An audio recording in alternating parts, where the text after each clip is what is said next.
Yo, what is going on, guys? My name is Phamily Shucks and welcome back to another episode of Clash of Clans. This is episode 2 of our series 2-3000 with Barbarian Archer strategy, and these two replays are going to be pretty intense, and also I have one last defensive replay to finish up the episode. So first off, I want to say that I am now moved into the Form Elite clan, a second clan, and that trophy push is going to start Monday, so I'm pretty hyped for that, getting ready to hit 3,000 and then go from there to Champions League if I can.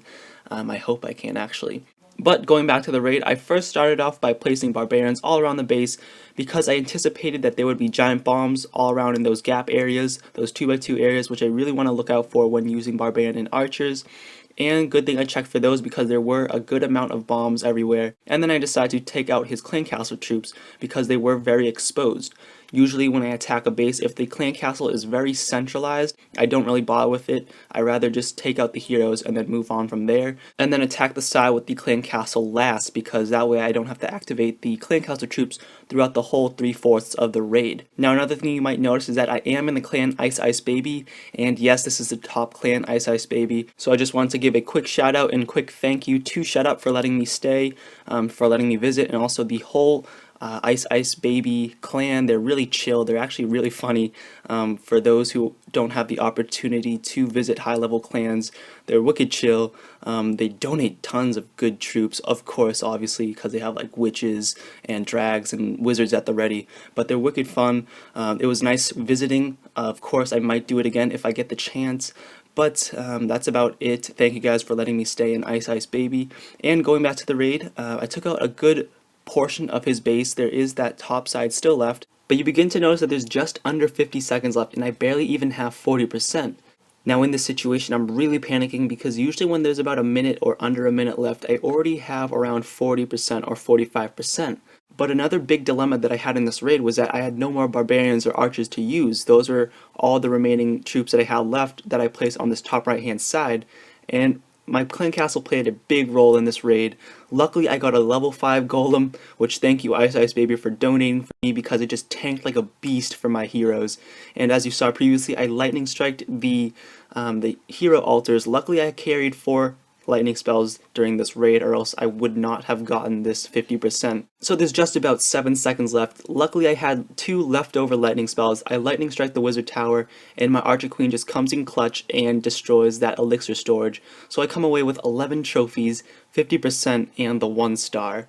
So then we head on to our next raid against Paul Feng, and surprisingly this raid was really close, just like the previous raid. Now what also surprised me was how poorly I attacked this base. Now a big mistake right off the bat was that I should not be attacking bases up in Masters League without any lightning spells. I had no spells this whole entire raid. Now it was really dumb on my part to attack a base without any spells because, as many of you guys might know, lightning spells play a crucial role when using Barbarian Archer strategy, especially when you're in Master 3 or Master 2 or any above higher level cup range. Now the reason lightning spells are so crucial is because they're used to take out either mortars, wizard towers, or just give you that extra percentage boost if you're in a last resort situation. Now another big mistake is that right off the bat I attacked from the right hand side.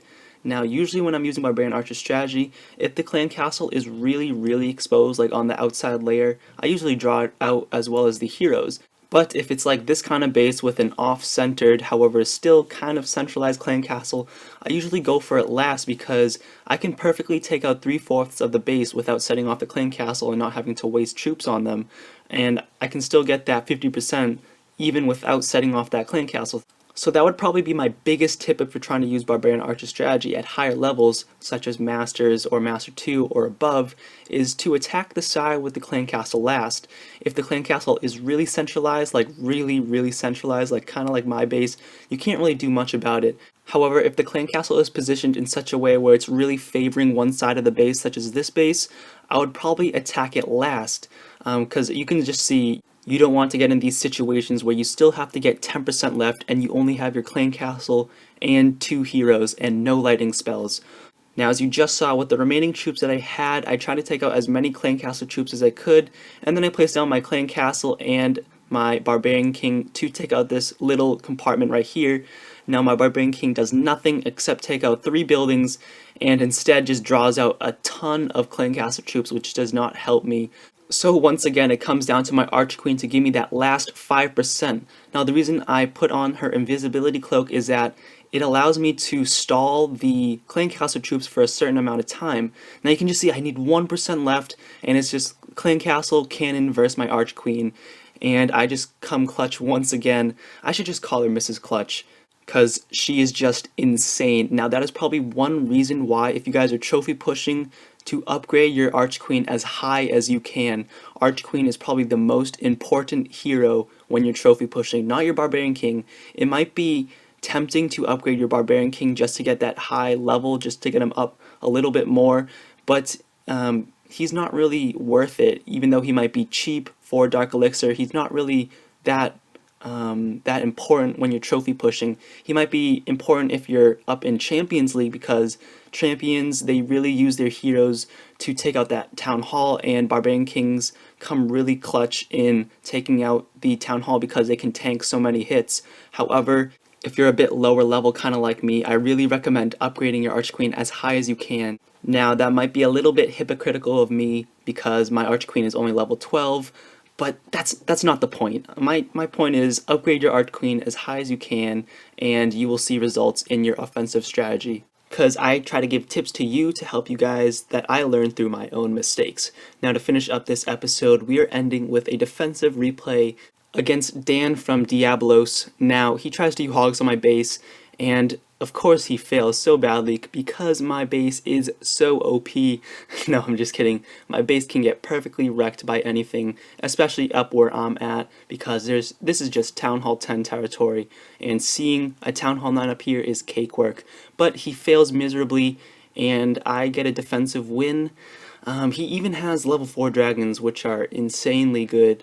Because they're just absolute beasts of the sky, and he fails because I have nicely placed air mines and seeking mines, and also my centralized, very centralized air defense, which does a nice job of taking out and wiping out that dragon like it's nothing. So that basically sums up this defensive replay and also the episode. So I hope you guys are enjoying this series. I'm personally enjoying this because it's fun to push, but I get a nice 22 trophies, and that sums up the episode. So thank you guys all for watching, and I'll see you guys next time. Peace.